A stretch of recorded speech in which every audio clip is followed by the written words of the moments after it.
السلام علیکم ورحمۃ اللہ۔ آج کی آیت سورۃ البقرہ آیت نمبر 21۔ اعوذ باللہ من الشیطان الرجیم، بسم اللہ الرحمن الرحیم۔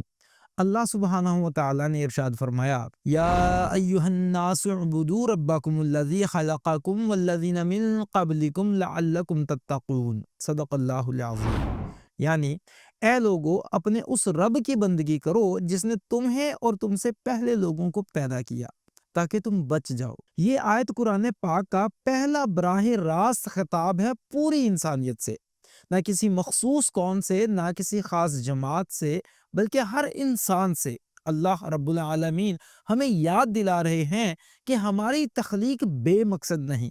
ہمارا پیدا کرنے والا چاہتا ہے کہ ہم صرف اسی کے بندے بنیں، اسی کے آگے جھکیں اور اسی سے رہنمائی لیں تاکہ ہم بچ جائیں۔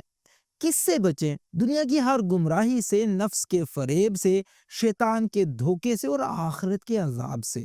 افسوس، آج ہم بندگی کو صرف نماز روزہ تک محدود سمجھتے ہیں، جبکہ یہاں بندگی کا مطلب ہے زندگی کے ہر پہلو میں رب کا حکم ماننا۔ لیکن ہم نے اپنے نفس، مال، انا، خواہشات اور دنیاوی نظام کو رب بنا لیا ہے اور کہتے ہیں ہم تو مسلمان ہیں۔ یاد رکھیں، صرف کہنے سے بندگی ثابت نہیں ہوتی۔ بندگی کا ثبوت ہے عمل، قربانی، اطاعت اور ڈٹ جانا جب حق اور باطل ایک دوسرے کے مقابلے میں ہو۔ بندگی کے انکار کا نتیجہ ہوتا ہے فساد، ظلم، خود غرضی، افراتفری اور روحانی غلامی، جبکہ بندگی کا اقرار کا مطلب ہے تقوی، نجات، سکون، عدل اور اللہ سبحانہ و تعالیٰ کی خوشنودی۔ پریکٹیکلی ہم اس آیہ مبارکہ کو اپنی زندگی میں کیسے لا سکتے ہیں؟ ایمان کے لیے نقصان برداشت کرنا کمزوری نہیں بلکہ عقل مندی کی بلند ترین سطح ہے۔ زندگی کے ہر فیصلے میں وقتی فائدے کی بجائے آخرت کے فائدے کو سامنے رکھے۔ دیندار لوگوں کا مذاق نہ بنائیں، یہی وہ لوگ ہیں جو ہمارے لیے رول ماڈل ہیں۔